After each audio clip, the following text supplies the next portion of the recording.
Hello, everybody, and welcome back to another episode of First and Last. My name is Josh, and with me this week, I have Joe. Hey, man. Hey, man. What's up? That's it. Just us. Just us. Just us boys. Jimmy saving whales. Claire's teaching kids. Jimmy's saving whales. Claire is drowning whales. Oh, God. They're of opposing forces. They're just like battling in like shallow water, those two. Yeah. That's fair. That's fair. Can you drown a whale? Probably not. I mean, you could technically. Drown it in air? Whales can drown. If they have too much. Well, they breathe. Well, because they breathe air. Because they breathe air. Because they're mammals? Yeah. Are all of them mammals? Yeah. Okay, so not just the blue whales? All of them are mammals? All the whales. If it's called a whale, it's a mammal. And that's why like a killer whale is not a whale, because it's just like a dolphin, right? Like it doesn't. Yeah, but dolphins are mammals too. Oh shit. Twist. Are we learning things about the ocean right now, Joe? I thought I knew so much about the ocean, but it turns out I don't. I've seen Free Willy, is what. Dolphins and whales are mammals, and they breathe air. Okay. And so they can't just hang out underneath the surface of the water. So orcas also breathe air. Yeah. But they're closer to a dolphin and not actually a mammal. What's the difference between Well, they're still a mammal. What's still a mammal? I mean whale. What's the difference between a whale and a dolphin?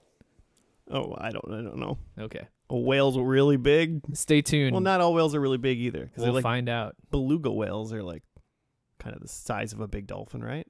Yeah. They're like so a there's little like smaller wider. whales. Yeah.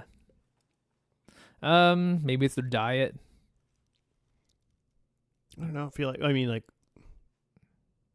No. This now is above my pay grade. Now I don't. Now we're just shitting. Now I have no idea. It could be just like a convergent evolution thing, where just like they're from completely different branches of the mammal tree. So they're not like genealogically related, but like they're very similar because just evolution happens that way. Because they're big fish that breathe air. Someone's going to be mad that I just called them a fish. They're not fish. They're not. Well, they're big. They got fins. They live in the water, but they breathe. If you're shaped like a fish and you live in the water, you're like, I mean, you fine, call it a fish. It's fine. Yeah. But just know that fish is a mammal. Yeah. Even if you're a guy that lives on a houseboat, you're a fish to me. It'd be interesting to live in a houseboat. Would you Yeah. do that? Would it be something you would do? What's the thing with a houseboat is just like you just get to move. It's just like you're mobile. I would assume you're mobile. I would assume at some point though you kind of maybe rent a pier spot or something. I don't feel like you're always on the go in a houseboat. True. I mean, you would need like a place to park at night at least, right? Like you can't just be off adrift. Right, you need to tie down to something unless you got like a big ass anchor or something. Yeah, I mean, you probably have some sort of good anchor. I just would assume that you're just not. You don't always want to be. It's just like that's where your house is. It's it's like people that live van life. You still park. Yeah. And then you need a proper place to park sometimes at least. I guess I would be somewhat intrigued in like a nomad life, but I think my nomad life would be like on the tier of nomads. It would be like houseboat is probably bottom.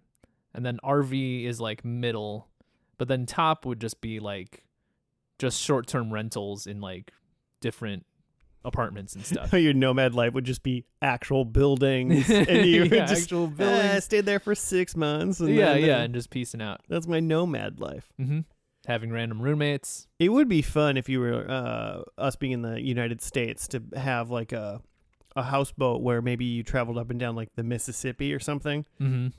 And like in the summer, you were in like northern United States, like Minnesota, Iowa, that kind of stuff. And then as the fall stuff came, you just boated down. Yeah. And then you kind of hung out in like, I don't know, Louisiana and stuff for. Yeah. Would you just do it as like, if the weekly average temperature is like below 60 degrees, it's like, well, gotta go south. Yeah. And you just go south until it's like up to 60 degrees again, and then it's like yeah, I'd be curious in like how many hours you gotta boat south to like get back to the temperature you want to be. Yeah. Sometimes in the winter I fantasize about like just dropping whatever I'm doing in my life, which like, granted, this is not a thought I've had in a while because now I just don't go anywhere in the winter, but it would be mostly like I'm driving to work in like the dead of winter and it's minus 15 degrees. And I'm just like, what if instead of driving to work, if I just like veered off and just drove south until it was warm enough to like roll down my windows? Yeah, that would, I mean, it'd take a couple hours. Yeah, it would take me. You would need to get down to at least to like Arkansas or something, right? It would highly depend on the time of the year because like January, you're driving for a lot longer than you are in like March. Yeah. It's also not negative 15 in March usually. Yeah, but yeah, in like the dead of like January or February, like you'd have to go pretty far south. But that would be just so satisfying, even if it did take 18 hours of driving, of just like I was in the cold and I drove and believed so hard that now it's warm again. Yeah, but then you can't come back until it's nice out when you got to go north, because that's the worst drive, is now going from when it's nice to back to negative 15 degrees going north. Yeah, you'd have to just hang out down there with whatever you had in the car. I like the idea that it's not that far. Maybe it's like 4 hours or something like that. And then you just tell Claire that you have to like work late a couple days in a week. And you just spend like 4 hours driving south, hanging out somewhere for like 4 hours, and then driving back every day. Your work day is just going and like walking in nice parks when it's nice outside, when it's just snowy and horrible up here. I'm just playing hooky, just walking in parks in 50-degree weather. Yeah, like, not even that nice. I mean, honestly, when it's like freezing here, getting anywhere where it's like 45 degrees or 50 feels amazing. Yeah, like even that is great. Some people don't understand the plight that we have, where when it hits like early March or something like that, and the little spring week hits where it's like 52 degrees for like 3 days, and everyone's like walking around with t-shirts for some reason. Yeah. Because I could be a good sport about the cold, even up to 32 degrees at freezing. Like I'll still like put on layers and still go for a run outside at like 40 degrees. Oh, that's 35 degrees. Not that bad. Not that bad. I generally stop bike riding outside after we go below 45 Fahrenheit. But yeah, once it dips below freezing, then it's just like, at that point, it's all kind of the same to me. I'm just not going outside, whether it's 25 degrees or 0 degrees or minus 25. Like, I'm just done. Yeah, there are potentially people listening that don't understand that there are parts, even in the United States, where people are like, no, I just don't go outside anymore. Like, I go to the grocery store or whatever to survive. And then I have 3 months where I'm like, what are you doing? Well, I'm not going anywhere. Yeah, not going anywhere. Plus, it's dark all the time. Yeah, that's the worst. That's the worst part. That's the worst. That's the worst part. Winter would be so easy to deal with if it was like the same daylight hours as summer. We can like fix that, right? Can we? we put some magnets on the earth so that we don't like tilt. Perfect. Just China's fully in darkness all the time, just screwing over the other half of the world. We'll set up we'll throw up some satellites that are just like disco balls, and so they'll just like reflect the sunlight for longer, not 24 hours, but just like in the winter you got like 18 hours of sunlight. Yeah. It's a great idea, because like the actual sun will go around, and then once that goes down, then you get sun 2 that's just like reflecting. Sun 2. And it's just a satellite in the sky. I'm sure there will be no long-term repercussions for that. It's probably fine. Probably be okay. As long as we get rid of fossil fuels and then do that, we'll be good. Yeah, we'll figure it out. It's not like things are going great anyway. Yeah, that's true. It's not like things are really going to fuck it up worse. Yeah, things aren't tippy-top technically anyway. In a weird way, Joe, this conversation kind of has to do with the show. Hell yeah. We're going to watch this week. But would you tell everybody what First and Last is before I get into it? No problem. We take a TV show once per week, and we watch the first episode, and we discuss that, and then we make some predictions for where we think the show is going to go, watch the last episode, and then discuss after that. So we're only watching the ends, nothing in the middle. It's typically shows we haven't seen, so we're going in blind and just like soaking in the first and last. And in that way, we get through 300 or something TV shows. It's like 320. Light it up, 320. Just a month early. Every Every 20th of the month, you're just like celebrating. Light it up. So funny enough, we were just talking about living in cold winter and blah, blah, blah, that kind of stuff. We're going to watch Man versus Wild. Oh, boy. Today. Yeah. Bear Grylls himself. The bear. The old, I believe he was like some sort of British Secret Service Navy SEAL, whatever. Is that real? I don't know. Okay. I don't know. I would buy it. It just says like right away, and I click on it. It says he's a British adventurer in television. I mean, how could he lie about that and not like right? British adventurer. Let's see. From early, he's a member of the prestigious Royal Yacht Squadron. That can't be. Yacht Squad. The Yacht Squad. The Yacht Squad. Education, military service. After leaving school, Grylls hiked in the Himalayan mountains. Okay, well, that's fun. He served in the Territorial Army with 21 SAS as a trooper. So he was involved in something. Okay. Lieutenant commander in the Royal Naval Reserve. And a lieutenant colonel in the Royal Marine Reserve. So he's at least a tough guy. Yep. That at the very least just has some interest in survivalism. But maybe, like, you know, we'll read into this more to see. Maybe he just, like, actually trained in, like, living in weird spots. I don't know enough about, I guess, like, the United Kingdom's, like, military. I don't know. I don't know enough about the United States military. Man, I don't know anything about the military in general. But I kept reading reserves, and I was wondering, maybe he was in, like, maybe that's, like, the National Guard. Yeah, that's what it sounds like. Yeah. So sorry if that's not right, but that's what it sounds like. This guy's tough as nails. Yeah. I think we can agree with that. So I'm not worried about like hurting his feelings. I mean, he's like jacked as nails at least, right? At least as a nail. As jacked as a nail can be. Man vs. Wild went for 7 seasons. It had 73 episodes and apparently 4 specials as well. Okay. Where he, I don't know, ate a different weird animal. Yeah, I remember his specials called it was like Man versus Wild : Bear Eats, and it's just like really? Just eating shit. Yeah. You've seen some of the show? Yeah, I've seen a good amount. Because if you haven't seen the show, it's this dude Bear Grylls who's like a rough and tumble survivalist, and he will go spend I don't know, a week or a certain amount of time. And I feel like he goes until he gets out. I think his thing is he gets like dropped off or something. And then he has a place to get to and or then something. His goal is to just like quote unquote get saved. Mm-hmm.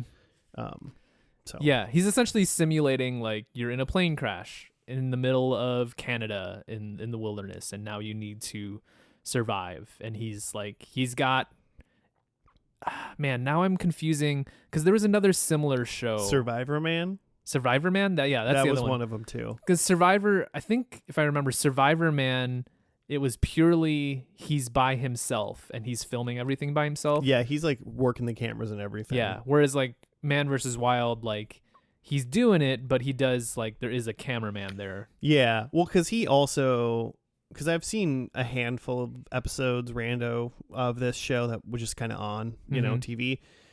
Because this was 2006 to 2011, Man vs. Wild. And I remember he'd be like, if you have to, you could like jump into the freezing water and do it this way. I wouldn't advise it, but I'm going to, like, you know. Yeah, I'll give it a shot. But I'll do it, like kind of thing. So I remember Bear Grylls would do things that are not advisable per se, but he would like do them to be like, well, if you find yourself in this situation, you could do it. Yeah. So he was trying to, instead of just being like a Survivor Man who just was like, I'm just going to live. Yeah. He's going to like, I'm going to do some dumb things too. Yeah. To like explore like what you might try in surviving. That's something I wanted to touch on too, is like, I remember, so this show like blew up. And then there was some backlash about people being upset about the lack of realism in the show, in that like there were things revealed like, oh, like they made it look like he was out in the middle of nowhere, but actually like 50 feet away there's like a highway, or like he didn't actually stay out in the wilderness, he like stayed at hotels or whatever. But like, Oh, did that really happen? I think some of the time, like, who knows? But like, Right. the point is like, He's I don't. with the camera crew. Like, That's what I'm saying. Is like, what, you want this guy to fucking die? Like, what do you want? Like, you just want to be entertained, and I just want to be shown some like survivalist techniques. I don't really care if this man is actually suffering or not. Like, right. Like, I'm watching Frasier, and I'm pretending that this man has a real life, like, talk radio show, and he has to deal with his dad. Yeah. I choose to believe that while I'm watching it. Why can't I just watch this faux? We all know reality TV shows are fake anyway. It's of reality TV. So it's like what I do want in the reality is I want the reality of the techniques to be there, that like, right. This is how you would actually build a shelter, and this is how he actually would build a fire. Mm-hmm. But I don't care if he built a fire and then like went to Bennigan's afterwards. Like, sure. That's not what I'm watching for. That's his reward for getting the fire going. Yeah. That's the case. Yeah, so I've seen some of it. I'm wondering, let's see, do I have where we are in this first episode? Ooh, he's in the Rockies, it looks like. Okay. The Canadian Rocky Mountains. Wow. So maybe just like stranded up in the mountains somewhere. Mm-hmm. And I mean, the one thing I would know about Canada, so he does a thing, if I can remember right, I don't know when he starts it, so I don't know if it starts off right away, is like, yeah, he simulates like, oh, if your boat got marooned or something like that, or like you skydived here, he'll be like, I only have like a knife and this. Yeah. Mm-hmm. He would bring certain items with him and be like, okay, this is what maybe if you got lost, you might have this stuff. Mm-hmm. I could see the Rockies being like, you're a hiker and he'll probably simulate something like I was a hiker and I got lost. I might lost. Have a tarp or something like that, because he's not going to bring like a full tent or anything. Mm-hmm. He's going to have a run-in with grizzly bears. It's just like a grizzly bear brought in from his local zoo or something. I bet he might see grizzlies from like across the river or something like that, and that's probably the closest we'll get. Which again is like I don't want this man to actually get attacked by a grizzly bear, but it would be like still informative to see in a TV show of like, hey, there's fucking wild animals out here. You got to look out for that. Yeah. And like, here are maybe some techniques to disguise your scent and like, stay away from that. Like, I don't have bear mace with me, so he's going to cover himself in mud or something. Uh-huh. Let's see if he does that. Who knows? We got anything else, or should we just get into the quote-unquote pilot? It's called The Rockies and also called Pilot. Okay. Yeah, I'm interested to see, I mean, as we do with all these reality shows, like there's not going to be a narrative, but it is interesting to see what they start with in terms of like the premise and the production, and then what they end with. What they find out, like what's gonna end up working for them, and like what's more interesting, because he's gonna do some stuff in this first episode that they're probably gonna just not do anymore come the last one. Yeah. And like the way that they film these things, they probably film a lot more stuff than they actually show in the show, just because they're like, we don't really know what's gonna work, so let's film a bunch of it. I'm interested to see, how well put together it is or isn't. Yeah, I could see 2006 adventure show in this first episode. I could see this being a little rough. Let's find out. Wait, I have one more question about this. Okay. It's called Man vs. Wild. Yeah. Is it a game where like, is there potential that he doesn't, by the rules of, again, he's not actually in danger, but by the rules of the show, he doesn't actually get rescued or survive or something, and like they're like, oh, like it's been 8 days, you didn't get to civilization, you're probably dead? I don't think so. At least I don't have information on that being the case. It's also, I guess in some places this was called Born Survivor. Okay. Man vs. Wild also called Born Survivor, also called Ultimate Survival, also called Survival Game, Okay. are colloquially as simply Bear Grylls in the United Kingdom. So just survival television show. That's kind of it. Just I don't think it's like a game show type thing. So I think he gets saved, or I kind of feel like I remember one where he like literally is like on top of a mountain or a hill or something like that, and he goes like way over, like so far away from him, and he was like, I see a road. Yeah. We're good.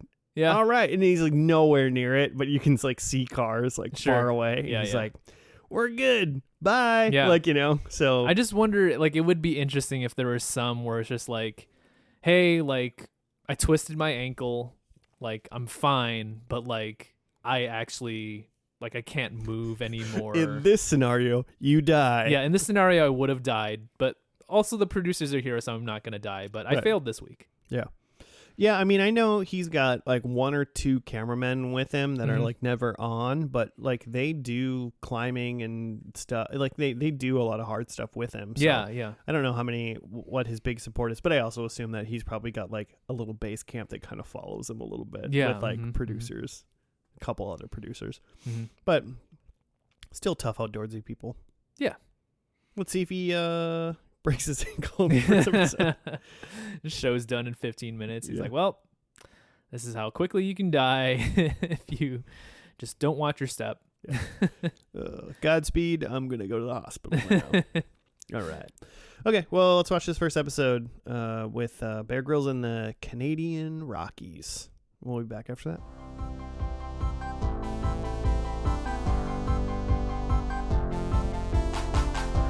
And we're back. We're done with the first-ish episode from Man vs. Wild. Hey, Joe. Yeah. Do you want to regale the audience where we came up with the episode we watched? Because do we need to explain ourselves here? Yeah, we should explain ourselves a little bit because we lied a little bit, and I said we were going to do the Rockies. Yeah. The deal is the Rockies was, yes, technically the pilot, but this is also an episode that aired March 10th, 2006, where then the show proper started. I don't remember the exact date, but it's November 10th? November 10th, 2006. So it seems to me that the Rockies episode was more of a just like one-off Discovery Channel special.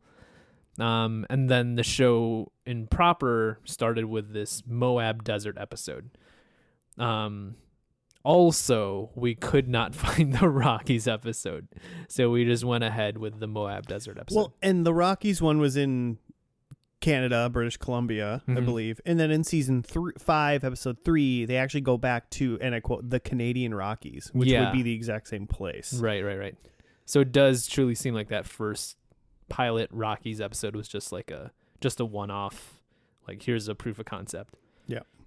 So we went with our powers of deduction and whatnot, and also what was available, and we went with the Moab Desert, which is, if you're watching, this show's on Hulu, so if you're watching on Hulu, it's the first episode available for season 1. Technically, it's a season 1, episode 2. Somewhere else it did have, what was it's number like 8. The European Alps kept getting pushed to episode 1 for some reason on some other streaming services, but that also seems to be season 1, episode 8, because that didn't air originally till December 22nd, 2006. So we went with the Moab Desert over in good old Utah. I don't have a very good write-up. The write-up is Bear Grylls faces the heat in Moab, Utah. He did face the heat. He faced the heat. I have a little like kind of side by side, or a little like notes that I said of kind of the things that he did. I guess we can just kind of go through that. Yeah, really fast. So first he gets helicoptered in to the desert, kind of gets dropped off on like a baby mesa. Yeah, just on the top of this mesa. It gives a good view of like he's in the middle of fucking nowhere, because as the helicopter's flying away, they do some like wide shots of like he's on this mesa. There's nothing around him. There's like maybe a river in the distance, but there's otherwise no like civilization around him. Yeah, it's very brown. Yeah, very brown. Very it's just brown, desert, desert-like. a couple other mesas. At first, so I mean, most people that probably have a mild brain in their body, usually located in their head. A mild brain, you said? Yeah, a mild version of a brain. Yeah, most people would probably go, I'm in a desert. I need to like probably get out of the heat, sun, yeah, gotta get in the / shade. find water. Yeah. So he kind of said like, oh, look for like a lot of vegetation if you can see any. Mm-hmm. Go lower, like there's a bunch of like kind of valleys and things like that, which will be shade. So he finds this like kind of gully valley area. He goes down there. It's cooler. Finds some water, but it's like stagnant and filled with not filled, but I found like a dead squirrel or two or something like that. It's just like some stagnant water it's not from a river or anything. It's just water that's sort of there between rock formations. Yeah. And so he's like, well, I can't drink this water, but he decides to go through it. It's not very deep, and then he hits this like point where it's kind of like a lot of like brush and tumbleweeds and wood and stuff is kind of blocking his way. So he is again like, well, a lot of the things that he does in the show, he goes, well, normally what you'd probably want to do is you'd want to just turn around now and come and go back the way you came. But I don't want to do that. Yeah. I'm going to do a dumb thing.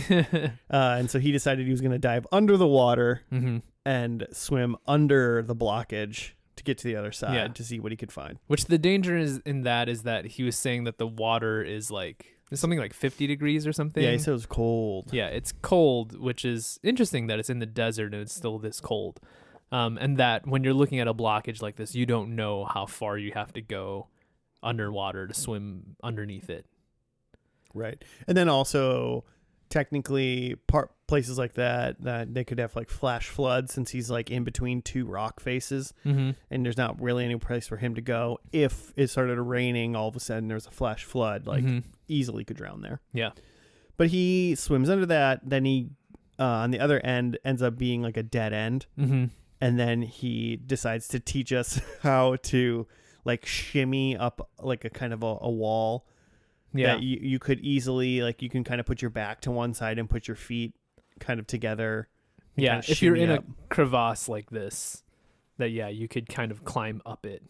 So he climbs up that. And it's so funny as you're talking about how people are like, well, it's not like real, it's kind of fake. But he's like 30 feet up without any ropes. And I'm like, well, I mean, that man could fall and die. Yeah, now. For sure. Even if there's like a net like just out of frame, it's still like he could like slip up and hit one of these rock formations and be seriously injured. There's still just like an element of danger no matter how safe you try to make this. Yeah, I think that's kind of the fun appeal of this show. Is like he's clearly, even though he's clearly with people because there's cameras on him and he's not working the camera. Right. He's got like a personal camera that he uses rarely in this episode, but he clearly is doing very dangerous things, which is like, I'm like, maybe it's my getting older. Like when people are like about to do dangerous things, I'm like, I don't like it. Yeah. Well, especially when he went underwater. I told you while you were watching it, I was like, I don't like when game shows like Survivor and Fear Factor do water stuff because I'm like, everything else, like you got rope. If you're up high, you got like ropes and stuff, and like you're relatively safe. Everything's probably fine. But when you're in water, it's like you just suck in a bunch of water, you're dead. Yeah, someone's got to pull you out. Yeah, fish you out of like the submerged car or whatever. Yeah, which to that point, you figure that all of this stuff, for the purposes of safety and also for filming a TV show where you need to be able to edit it into a watchable TV show at the end, that they've scouted all these locations, that they've scouted, okay, we're going to start you off in this mesa. We're going to do a bit about you climbing down. And then we're going to have a section of you like swimming through this stagnant water and talking about all that.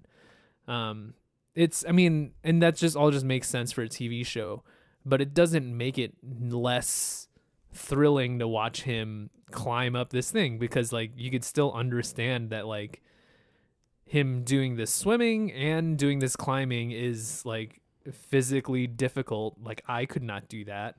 Yeah, the way the wall climb was hard, and like Mhm. I used to like boulder Yeah. and and know some techniques and stuff, and I'm like, man, Mhm. that's so tiring, Yeah. especially when you get that high. The minute, even if you're like, I'm not that afraid of heights, when you're Mhm. just like free, like hanging Mhm. up there, you're kind of like, this is I'm gonna die. Yeah. So even if there's no danger of him potentially dying, or like if there was some injury, he would be, rescued immediately. Yeah. It's still thrilling to watch him do this because it is still like physically impressive, and also like fun to think about that if someone were, out in the wilderness like this, this was something that they would have to try to do. Yeah, it's nuts. Mm-hmm. He then decides to like escape the heat and like finds kind of like a overhang little like shaded area and just Mhm. kind of like curls up, and then he was kind of like I escaped from the hot midday sun, and then like Mhm. 1 minute later he's kind of like he gets up and he's like the morning coolness, like Yeah. like he spent the night, but it was kind of like a non sequitur. He was just Mhm. kind of like, I'm in the morning now. Yeah.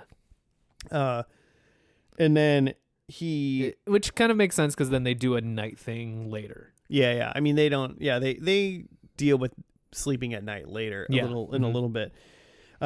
He's walking through. He kind of finds a little like another valley. I keep saying a valley, like I guess like mini canyon. I guess I don't know, gully canyon, whatever. But he finds one with like some like mud, kind of like wet. He sees like, oh, there must be water here, so he kind Mhm. of like digs out a little hole. He's like, water flows through here and it goes this way. So I'll like dig mud and I'll make a little aquifer so like the water will pool up. there. Mm-hmm. And he goes and cuts a little tree branch thing off this plant to make a straw. Yeah, and then he 'cause drinks it's hollow. I say he drinks mud water, but he talks about how like the water's like going through all these the rock and stuff. Mm-hmm. So he's like, this is cleaner than drinking city tap water. Yeah. And it's just like brown as hell. Yeah, there's a lot of soot. Maybe he seems pretty confident about it. Mm-hmm. So he shows us kind of how to drink some water if you need be. And then he finds some bird's eggs. Yeah, yum. Did you see him eat the totally raw bird egg? Yeah, he just popped it in his mouth.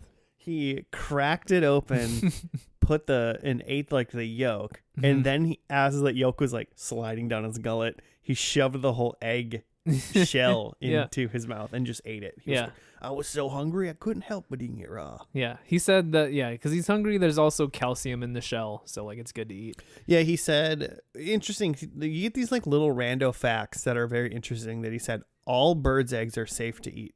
Yeah, interesting. And I'm like, huh. Like weird. Mhm. He did say eating them raw isn't necessarily a good idea because he like risks getting salmonella. Mm-hmm. I was like, why did you didn't need to eat that then?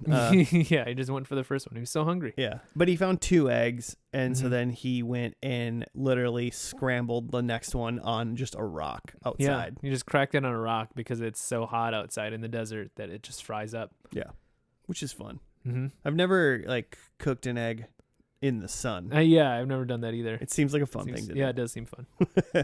Even to just take can I just take a regular skillet just outside in the heat and cook it on that? Yeah, if it's like a black skillet, I bet it would get hot enough, but it's like doesn't get that hot here. Yeah. I mean, it gets pretty hot here, but like Mhm.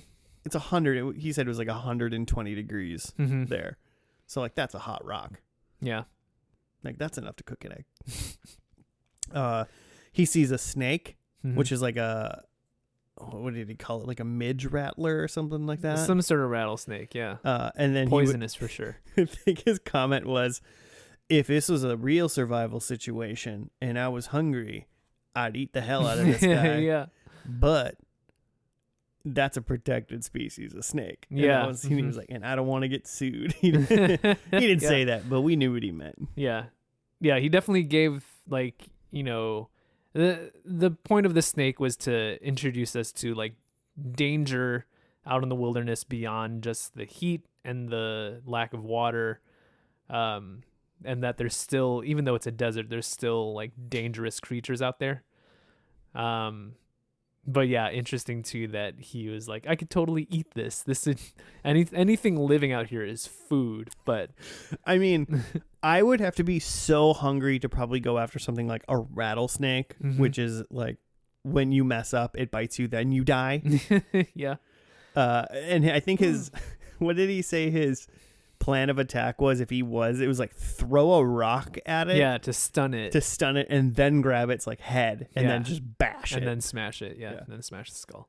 Which I wondered about, like, is the poison safe to like eat, or is it just like you cook it enough and the poison is then safe after that?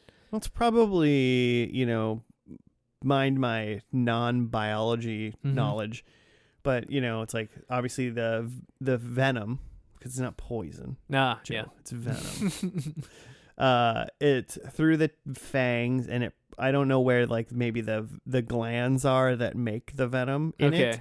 But you'd assume you'd probably kill it, cut its head off, and then if you just eat the meat and like not an organ kind of thing, then you're probably good. Safe. Yeah, you just eat the specific parts of it. Yeah, we're safe. Yeah. Okay. Good to know for when I'm in the Moab. Yeah. When you need to do this next time. And then the last part was he found a river. And there was like a windmill on the other side of the river. Yeah, and like big, wide river. He deduced that it's the Colorado River. And he was like, well, I mean, there's a windmill, so there must be people over there, so let's go look. But he showed us how to not get out of quicksand, which, I mean, I guess we all technically know that if you struggle in a bunch, you fall more into quicksand, but gotta be flat.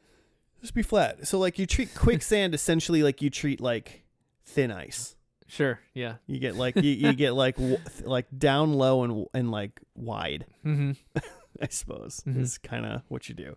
So he got out of quicksand and then he swam across the river and then there was just like a house. Yeah, there's a house there and he's like, well, I guess like this is the end of it. I'm saved. And I'm still just thinking like, but what if there's like that's the Manson family? Yeah. What if there's some weirdo in this house, or like, what if there's no one in this house? Like, I guess at least then you have shelter and you can kind of hide out until. If no one's in that house, then around. You just break into the house and hang out inside. I would have loved if that was part of it too. He's like, he knocks, there's no one there, and he's like, it's starting to be night. I gotta get in some shelter, and he just breaks into this house. He's like, I'll get in way more trouble if I eat that snake, but I'll just give these guys some money. Yeah. Humans I can deal with. Humans I can deal with. So yeah, that was the Moab. So I guess my number one question. Well, I have two questions. Did you enjoy this? Yeah, I did. I think the one thing I was disappointed about, as a person who's seen a good amount of this show, is like a lot of what's fun about it is seeing him eat some weird shit. Yeah. And we saw him eat eggs, and like at that point it's just like, it's a raw egg, which is not something that I do, but I understand is like relatively safe. And he ate the shell, but then at the point where he's like cooking an egg on the rock, like I'm like, oh yeah, I would eat that. Yeah, I'd probably, if I found an egg, I'd cook it on a rock. Yeah, that's barely looks survival great. Right there. That's just fun. Looks tasty. Yeah. So yeah, I was hoping to see him eat stuff. The Moab desert was very scenic. Yeah, it was beautiful. It was very beautiful. Looked great. It did. There was, it gives me a sense of danger of just like the heat and the, the lack of water. But at the points where he was able to find, it feel like it broke it a little bit for me when he was able to get to that, even the stagnant water, even though he can't drink that, but just to know that there's a reservoir of 50-degree water just made it to me seem like, oh, well, like there's ways to get out of the heat then. Yeah. And it seemed like the heat was like the biggest danger. Yeah. Well, I mean, and he immediately said right away, it was like, the thing you should do right away is like, just hang out. Like if you're just fully lost, just like hang out. Yeah. Find a spot out of the sun and wait to be rescued. Which he did that. He did that pretty fast, I'd say. Maybe rearrange some rocks or something like that. Yeah. If you're not like in sight, I guess. But things can get bad fast, I suppose. Yeah. I guess I'm more interested in something like like, yeah, if he was just out in the mountains and it's like you have to try to stay warm and you have a limited amount of time to like get somewhere. Right. Well, I mean, that's why he goes to a bunch of different countries and does a bunch of different stuff. So it's kind of something for everybody. Yeah. Yeah. In all of these. And then my second, so, okay, I guess I'll answer the question I asked you is I think these are fun. Yeah. Yeah, I think these are fun. And like, yeah, you said like, yeah, I wanted to see him eat something silly. But we'll probably see that some other episode. There's 7 seasons of this show, like 70 some episodes, I think. Mm-hmm. So like we're seeing some wild stuff for sure. So I'm into it. I'd roll right into episode 2 if I was like, let's watch some reality smut. This is good smut reality. Good quality smut. He's also a good host. He's charming and he's game to do whatever. And it's not in a sense of like, oh, this guy's too cool and he's like so like invincible or whatever. He's just kind of like, there's the part where he's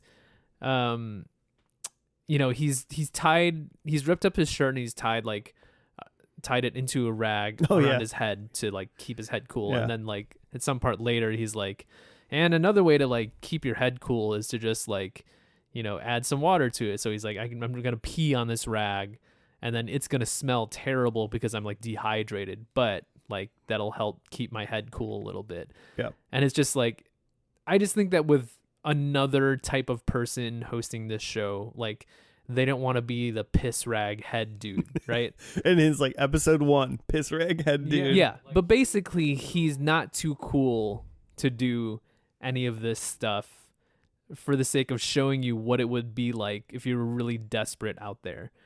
It would just be a different show if he was, someone more focused on building, a star or building some star power out of this show and wanting to look cool, doing cool shit out in the desert. Which granted, some of this stuff is cool with him climbing up the walls and stuff like that, but it also is just like gross and kind of debasing. It's just there's a little bit of like jackass to this. Like, yeah, I can see that. Like we just want to see Bear do weird, gross stuff. Right. Yeah. It's kind of, we're looking at it with shock and awe. Mm-hmm. Like, yeah, all right, you're kind of cool, but also like, he's like the Johnny Knoxville of survival. Yes, exactly. There's very much a Johnny Knoxville character to it where like Johnny Knoxville isn't above, getting himself hurt or doing something gross. But people think he's cool. But people think he's cool because he will do that stuff. Yeah. And it's not just like he has other people on the show doing that stuff for him and he gets to just be the front man. It's like he's out there living it. So much respect for that. Yeah. I love it. Would you survive the Moab desert if you got lost in there, Joe? I think you drop me off on the mesa. I'm going to do the same thing of like try to scoot down off the mesa safely, and I won't do it right and immediately break both my legs. And then I'm just laying out in the sun and I'm dead in a few hours. I think that's what happens to me. I want to think that he picked the hard way to get down the mesa. Like he picked the hard, because he showed us how to like jump 15 feet and do like a little roll. Which when he did it didn't seem graceful at all either. I think I get off the mesa. I think I maybe find like shade, but I don't. But like then like no one. If I like truly don't like, you truly don't know where you are, and you don't know like, oh, I came from this way and I'm like 3 miles away from the road or something like that. No, I think I die. Yeah, I think you give me like a forest where it's like 80 to 50 degrees Fahrenheit, and I feel like I got a couple days in me, something I can do whatever. You gave me like a hot desert, then I'm like truly lost. I think I'm screwed. I think if Mesa aside, I think if you give me a survival scenario where like I literally need to like pace myself, set up camp, partway in between and then continue my journey to get home or get to civilization and, you know, find water, find food, etc., I think I'm dead no matter what. I think I think the only survivable scenario for me is like I'm in the middle of nowhere, but if I were to walk 5 miles in this direction, I find something. Like I could do that walk, and I can will myself to just walk out into somewhere, maybe swim some streams or whatever. I think I could do that. But any sort of like, this is going to take me a few days and I need to survive it. No. If you've got like a pretty accurate direction and less than a day, you think you're good for it. Yeah. Anything or not else? even accurate direction. I guess what I'm saying is like, if I were to be stranded in this situation, I'm not going to do a strategy of like, you know, I'm going to try to survive for a few days and be found. I'm just going a certain direction, and either I find something in a few hours or I'm dead. That's fair. Yeah. That's fair. Just going to pick away and go. Yeah. We did watch Blair Witch recently. Mm-hmm. And when we were watching it, the one person, they had one map and like one compass. Yeah. And there's three, if for anyone that hasn't seen the movie, there's 3 people that Mhm. like go into the woods to find the Blair Witch, Mhm. and they like get lost. And I just think if I'm ever hiking anywhere Mm-hmm. and I'm like unfamiliar with my surroundings and I'm going into like the woods or somewhere, and I'm like going to be really far, miles potentially away from other people, Mhm. and I can get lost. Every single person that I'm with is going to have their own map and their own compass. You know what I'm saying? Yeah, with And- multiple copies of this thing. And then I'm going to like mark on my map, like we're here and we're going here, which is Mhm. like northwest of where we came from. Mm-hmm. So then when I think we're lost, then I go, now we go southwest and we find where we came from. Yeah. Like, you know, like they did nothing in that movie to like, there was, I mean, and the lady was like, oh yeah, I was, the hubris killed us kind of thing. She Like, was so confident in where they were. and I was just like, you guys didn't prep at all. So, Yeah. But I don't know. Also, there was a witch out there there was a Blair Witch. fucking with their compasses and shit. That's true. That's true. They went south all day long and they got to the same spot that they started in. Mm-hmm. So, I mean, and that's tomfoolery at best. Okay, should we do predictions now? Yeah. I So almost forgot about that. yeah, we got to do that. So the last episode, also by the way, Jake Gyllenhaal's in the last season. It's Men versus Wild Jake Gyllenhaal. Men versus Wild Jake Gyllenhaal, which I get that that's supposed to mean Men versus Wild, like colon or parentheses Jake Gyllenhaal. But Yeah. the way that it's written is Men versus Wild Jake Gyllenhaal. like a wild Jake Gyllenhaal. Like they just saw him out in the woods and like, oh shit, should we fight him? Right. So and then season 7 has one extra episode at the end called like Working the Wild, which is basically like a behind the scenes, meet the crew, do this kind of stuff. We're not going to do that as the last episode because that's not that's like basically another special, Yeah. you know? So we're going to do the final, like him running around thing. And it's called Land of the Maori. I believe which is in New Zealand is where it's located. Mm-hmm. So we're going to New Zealand with Mr. Grills. So, we need to do predictions. Did you lose your predictions, Joe? Here's the thing. I lost my phone, but I think I have my predictions. Okay. Do you want to try them? Let's try. Okay. Because my number one is near and dear to my heart is that I think we see a spider. Okay. I don't like spiders personally, and I think that Bear is trying to get into really grossing and weirding people out. Mm-hmm. And so part of that is we get to see a spider. Maybe he eats it. Maybe it's just, something he's trying to stay away from. But I think we get a spider. Love it. My next one is that I think Bear kills. We saw him eat some eggs, but we didn't really see him like kill any sort of wildlife. So I think that in order to survive for this, we do actually see him kill something in New Zealand to eat it. All right. my third one, which was gonna be my last one, but I'm still trying to remember what my second prediction was. I just heard a buzz. I heard your phone buzz. It's got to be right next to you. Is it under the cat? It might be under this cat, and I'm trying to not fuck with this cat. If there's one thing cats love to do, it's sit on things that you need. It's not under the pillow, so maybe it's just like literally under the cat. Just put your hand under the cat. It'll be fine. Put my hand under the cat. Just put your hand under the cat. My hand She's not under gonna. the cat. She's not gonna attack you. I would like that. She's never attacked anyone ever, but I hope she just attacks you. She'll move. Ow. She does have claws. She does have claws. She didn't mean to hurt me, but like, she just like stepped. Was it? It was under the cat. It was under the cat? Yeah. Okay. Studio cat. Okay, good, because then I get to save my last prediction, which is a fun one. So my second to last prediction is, I think we see bones. Okay. I don't know what bones, whether it's like the bones of a like animal that he's just like using to like for tools or something, or it's just like, oh shit, here's like a former like person who like got lost in the woods. It's a former person's bones. Yeah, they're bones. See how dangerous that is? But bones.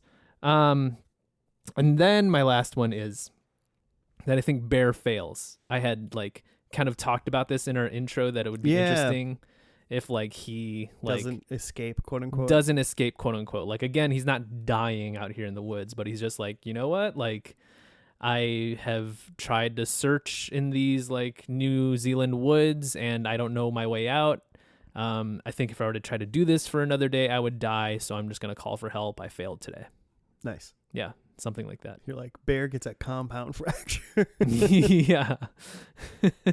Bear. You got bear kills, bear fails. All bear right. fails. I like it.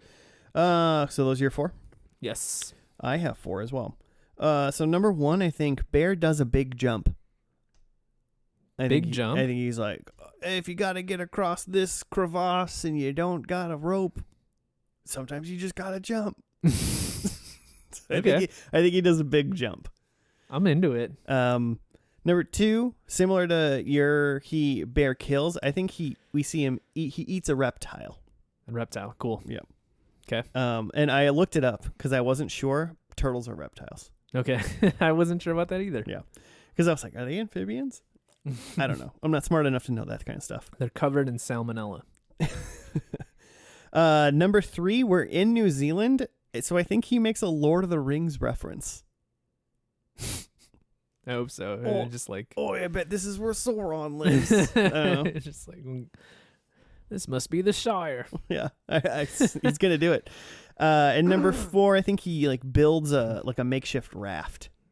Okay, that'd be cool to kind of get down the river faster. So like I found a river, and the best way to find civilization is to just go down the river. You could walk, or you could build a raft. So I think he's gonna build a raft. Man, that'd be tight. Yeah.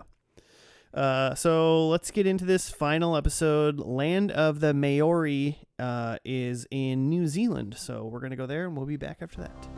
Cool.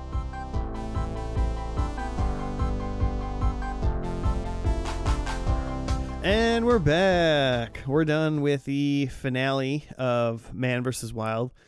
Land of the Maori, which is part of New Zealand, basically. Mm-hmm. I got a little write-up from Hulu. It says, over 100 people drown each year in New Zealand, and bear must cross a raging river on a tree trunk to head towards civilization. On his journey to safety, he runs out of water, is forced to climb up active volcano ranges, and scale down a waterfall. Dun, dun, dun. Bum, bum, bum, bum. I mean, what's the definition of like an active volcano range? I saw no lava. Yeah, I didn't see any lava. But look, it was rocky, and there was some, was it pumice stone? Yeah. In the river that was like, it's rock that is like from the volcano, but then it cools in the river, and now it's like it's like not dense. Not dense. Yeah, it floats. Yeah. I know, like, don't people use like pumice stone on like calluses on their feet. And Yeah, stuff. like that's what I know pumice stone from. Yeah, that's what I know too. My little notes, if we want to go through them again, Joe, is that Bear gets there and they're driving down a river in this like tiny little motorboat thingy, like little speedboat. Well, it's almost like a little James Bond fast boat. Mm-hmm. He jumps off the boat, and then very first thing he does, basically when he's on land, he eats a big bug. Just a big old bug. It looked like a grasshopper, but it had like mandible jaws. It was definitely a like southern hemisphere bug. Yeah, Like, it sure was. Like 4 inches long. It had pincers. It is not an American bug. No, we don't have bugs like that, especially not in Minnesota. Yeah. It's gross. Hey, everybody that hates huge bugs, Mm-hmm. we don't have them here. It's awesome. Mm-hmm. And if we do, if you see a really big bug here, no, it'll be dead by winter. Yeah, just wait it out. It'll wait it out. That bug will be dead. Then he continues on, and he sees like a lot of water. Bear Grylls ate really well. Oh yeah, he's He eating. He comes across some little pools of water, and he finds some crayfish. Mm-hmm. And he catches them, puts them in some moss. He finds some like moss, wets the moss, grabs this crayfish, puts them in the moss, and then just puts them in his backpack. Yeah, because he says that you can eat these, but they're better if they're alive when you cook them, or keep them alive as long as you can before you cook them and eat them. Yeah, fresh. Mm-hmm. And then so he kind of travels on with this crayfish in his backpack. He then was like, oh, what happens if you're just like out and about and you need a rest and you want to build I wrote a hut, but like build a shelter. Mm-hmm. So he builds like this little shelter out of like some sticks and like some like leaf fronds and whatnot. Some brush. Yeah. Essentially just enough to protect him from rain and give him something to lay on. Yeah. Nothing crazy special, but pretty nice. Yeah. At least, especially for like a survival, like I need to stay alive thing. Like this was like the Hyatt, This is like a 4-star hotel. And it was interesting that like the way he put it together, like it looked pretty straightforward that I was like, yeah, I think I could do that. Yeah. When you see someone do that, you're like, oh yeah, like I could do that wherever. That's like super easy. Mm-hmm.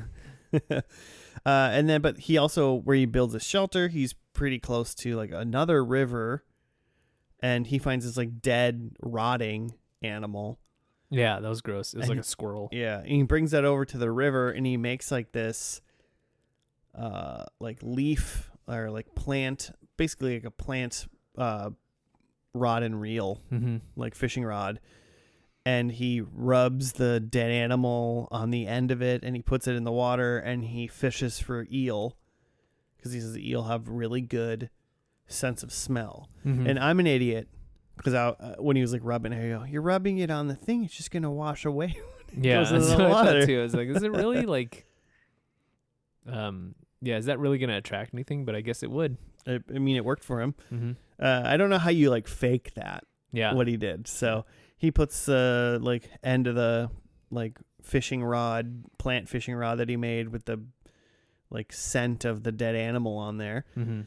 A big ass eel grabs onto it, and he throws it like basically onto the shore, and then shows us how to beat the hell out of an eel until it's dead. Yeah, this is like slippery.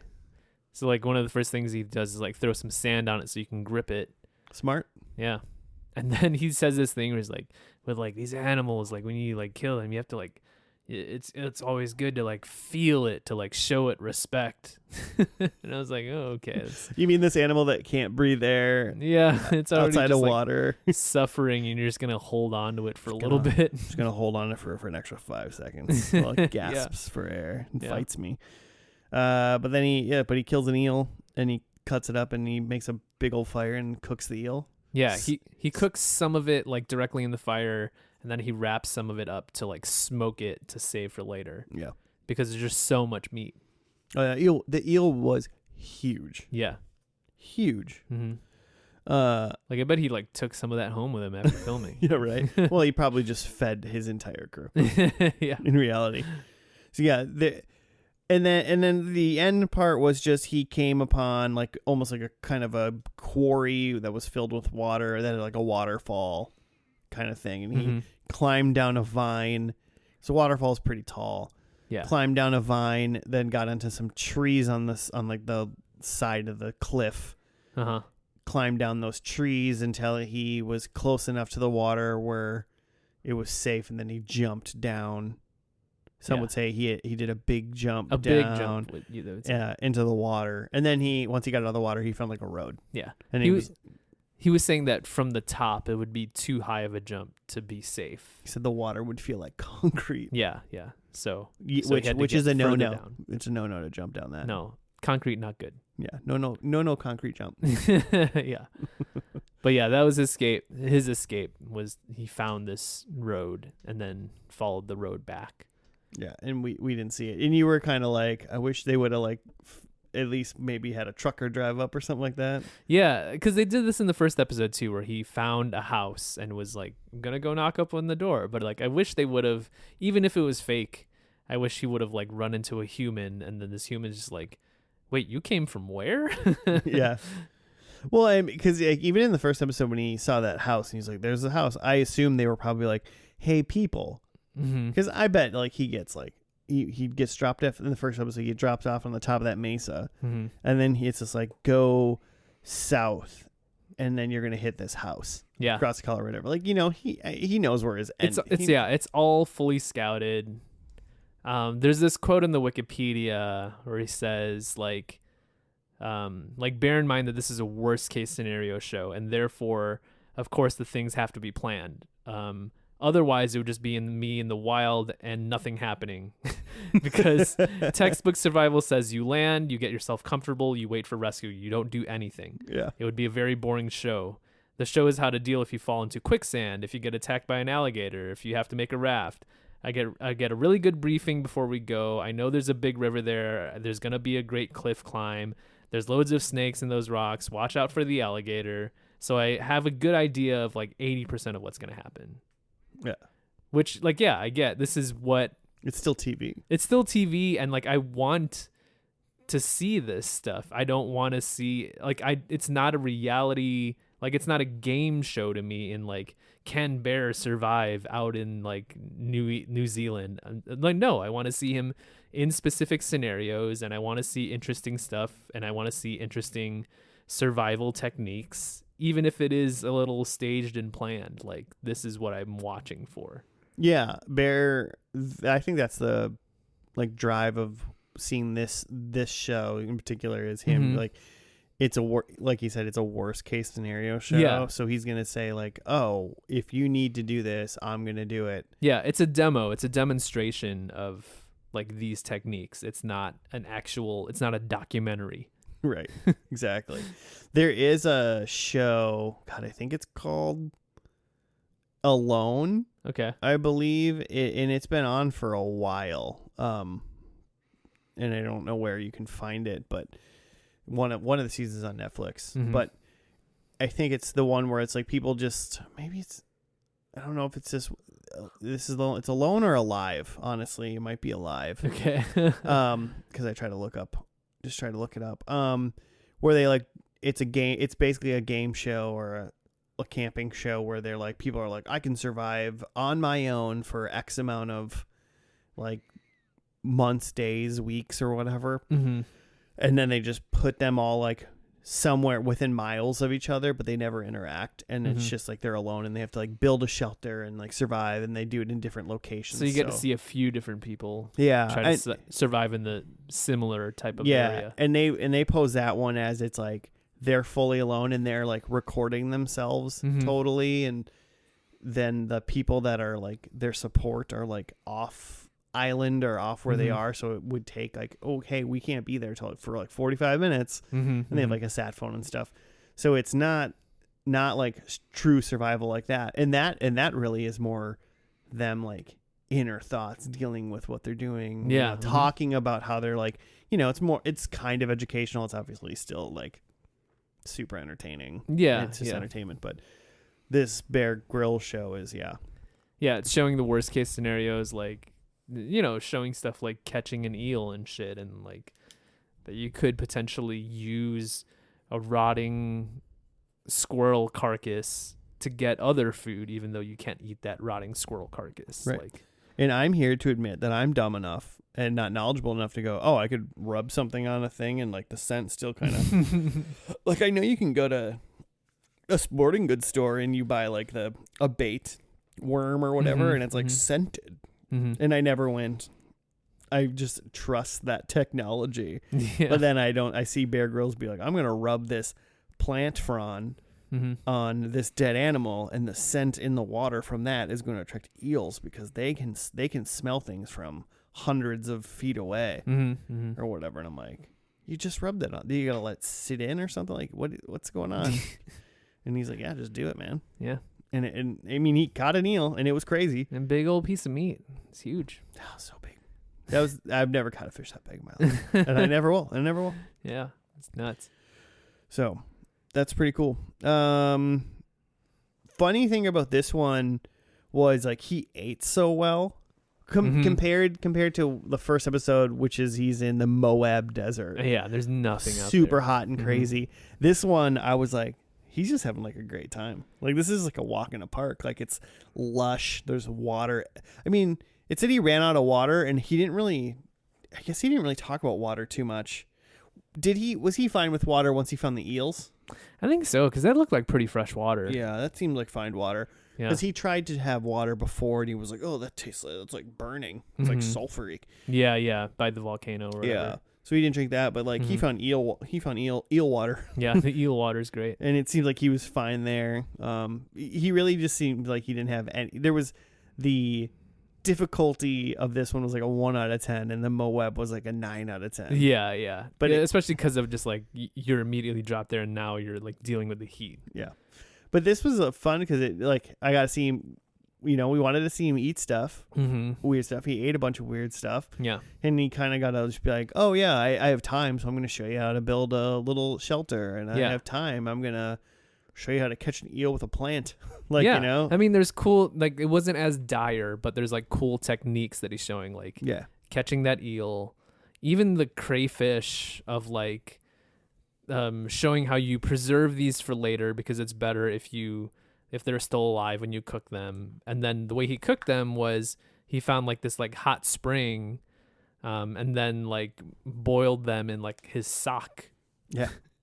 Like all of that is like super interesting, even if it's like even if it's not quite dire, that he's just like out here just like kind of feasting on little mini lobsters and giant eels.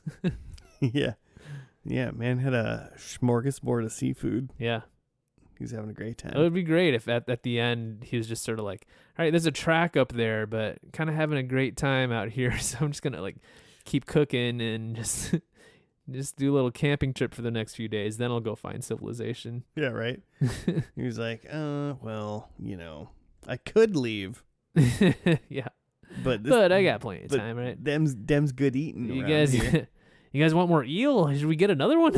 It just goes back and gets more eel. Let's go. Yeah, I thought it was great. I've seen some of the show before, and I could see myself now, like now that I kind of revived, like, oh yeah, this show exists. Like watching a little bit more. Yeah. I kind of forgot about it, but yeah, me too. I forgot about it too until I was trying to get away. I was trying to get away from spooky stuff since we're in November now.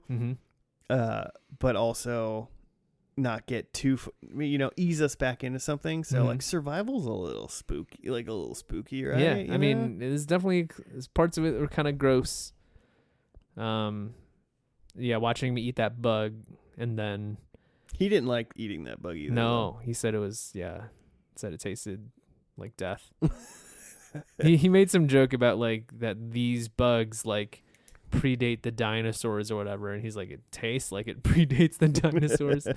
But yeah, that was a little gruesome, and then watching him kill the eel was a little gruesome too, because he just like put a knife into its head.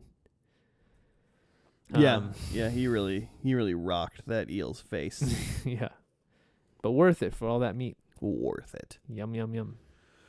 How do we do? Well, do we got anything else for this? That's it. I mean, just that again, I keep making a point about like how this is a demo and I'm in for it. I think a lot of the criticism there's and I think when we're looking through different streaming services to try to find the that first episode, there was one of them, I think we were looking at Amazon or something that had even less episodes than Hulu. Yeah. It only had like 10 episodes. That on the Wikipedia mentioned that like because of the controversy over some of the things that were staged, they like removed like 5 episodes, including the Moab one that we watched. That like that's not like on the DVD. So I wonder if that's also why it's not on Amazon either, because they like remove those episodes. I'm trying to think of what did he even do in the Moab one that it was like so like should remove it. I don't know. I mean, it could be any of parts of that were like just like staged, like the thing that he swam under, like he didn't actually swim underneath it. We just like cut to the next part or something, sure. Right? Like some stuff like that like who cares? I mean, he staged himself putting himself in quicksand, obviously. Yeah, but like, yeah, right. Because it was to show us how to get out of quicksand. Yeah, that's a perfect example of just like, here's quicksand. Here's what not to do. Yeah, I'm gonna jump into it. Yeah. But also, if for some reason you jumped into it, here's how to get out of it. Mm-hmm. Yeah. Yeah. So there's a lot of that dumb criticism, and I'm just like, that's just not. That doesn't bother me. It doesn't bother me at all either. I just like I said, it's like sometimes it makes you go, oh, like that's so obvious watching him make a little shelter. Mm-hmm. But then you see it and you're like, oh, cool. That's great. Watching him rub a little dead animal on a piece of plant so we can fish for eel. It's like all this makes like so much like practical sense. Mm-hmm. But like you just need some dude in a staged environment to show you how to do it. Mm-hmm. And if you like to go outdoors every once in a while, hopefully you never have to use it. Mm-hmm. But also like it's fun little talking piece too. Yeah, it's fun little knowledge that you get to learn. Also in an entertaining reality-ish, format. Yeah. I like it. Yeah, it's cool. More man versus wild. Man versus wild versus Jake Gyllenhaal. Man versus Jake Gyllenhaal. I want to go back and watch the Jake Gyllenhaal. Yeah, if any of us are going to watch one more episode of this, it's man versus wild Jake Gyllenhaal. How did he...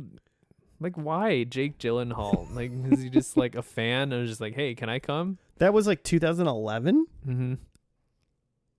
Like, what was Jake Gyllenhaal's movies in 2011? Here's the thing. I just listened to a podcast about... Wild Jake Gyllenhaal? No.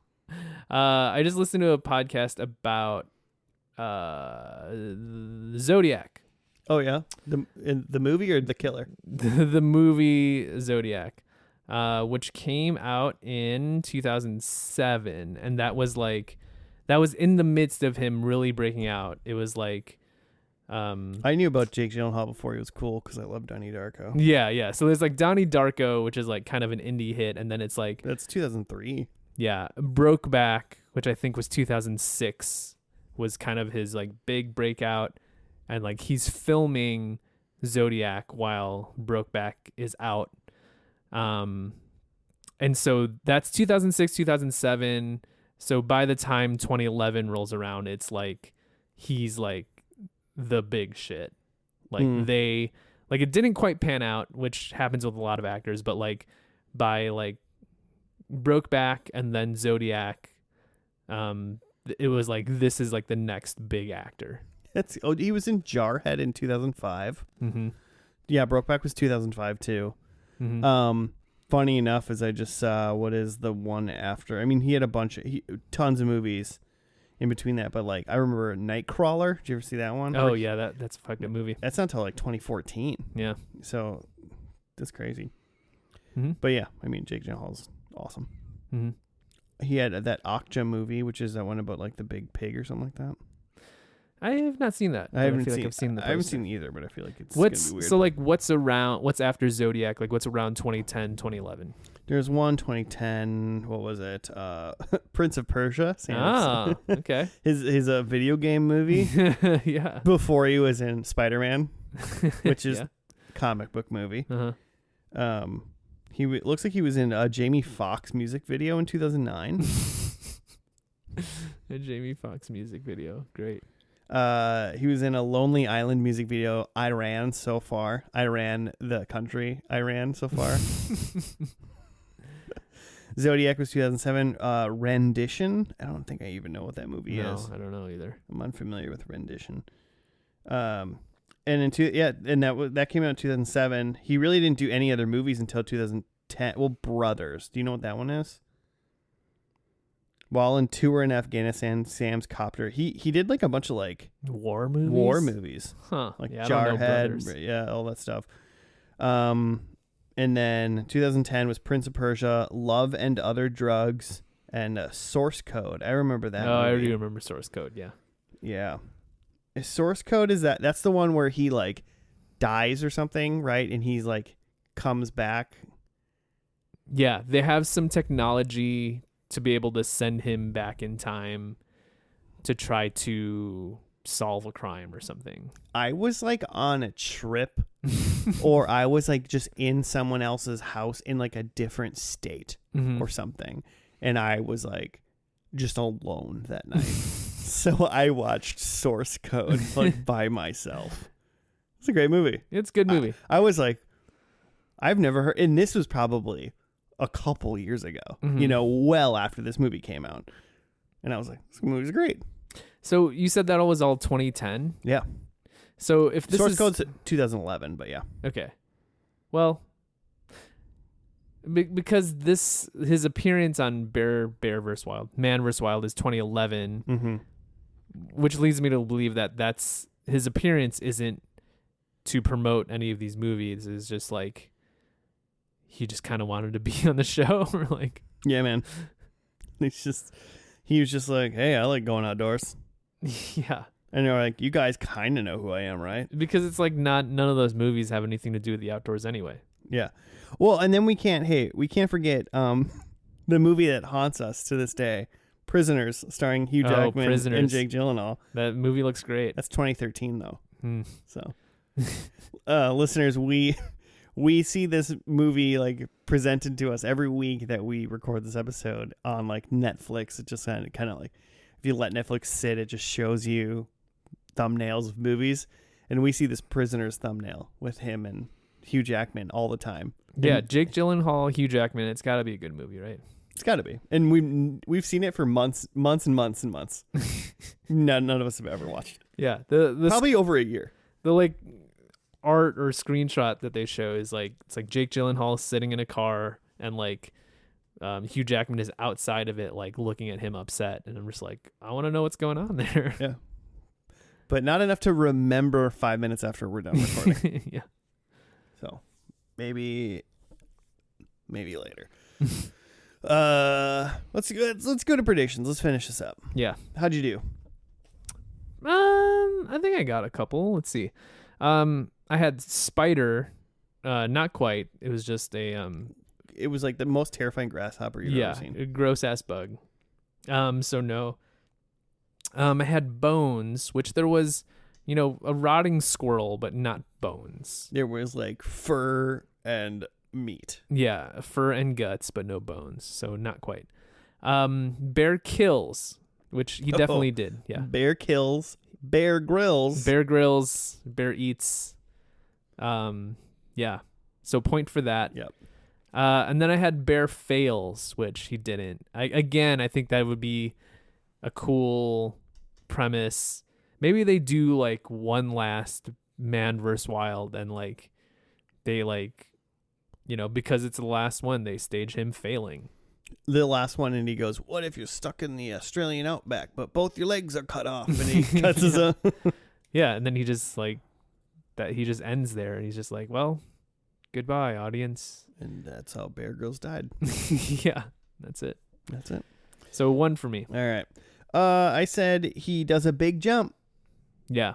He climbed down a waterfall and then did a big jump at the end. Could have been bigger. Could have been bigger, but it was still a big jump. Yeah, but he's a big baby. I would say if you ever had to think about it, Jimmy, I'm going to just talk to you right now if you're listening to this. Everyone else, shut your ears. Yeah, regular listeners of the podcast, stop listening. Yeah. Jimmy, normal host of this podcast, who just didn't show up tonight. Just kidding. If you watch this show and you're playing along and you see that and you go, that's not a big jump, you climb down a waterfall and think about how high he was and decide whether or not you want to do that jump. Yeah. And I would think you'd think this is a big jump. It's a pretty big jump. Pretty big jump. So I'm taking that point. Listeners, you can listen again now. 1 point for a big jump. I said 2, he eats a reptile. Man, he ate so many other things. Yeah. He ate. He's eating good.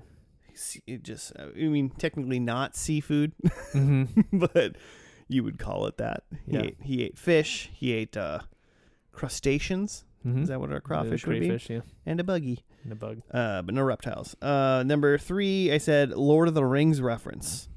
Man didn't get clever with it, unfortunately. And number 4, he builds a raft. He built a shelter, but not a raft. Damn. He was on so much water, too. Yeah, a lot of water. A lot of water. But I'll take my 1 point for my big jump. All right. That's it, I guess, huh? That's it. That's it. All right, listeners, thank you for listening to this podcast. If you want to send us show suggestions, you sure can at FNL Podcast on the Gmail, on the Twitter. There's Instagram. There's other things. You're listening. Go down, rate us stars. Whichever ones you think we deserve. You know, rarely do. We reserve all 5. But, like, at least 2? At least 2. Come on. At least 2. What other podcast just says at least grade us 2? If you came up with a podcast and it was just like, this is a 2-star podcast. Yeah, like thousands of people have rated this a 2-star podcast. I think I'd give it a listen. Just to see what it's like. Like just dead air. This many people were confident that they should rate it. And they rated it 2. They spent the time to rate it instead of just carrying on with their day. Yeah, exactly. So give us those 2 stars, listeners. Well, that's gonna do it for us. So I guess we'll see you next week. Goodbye.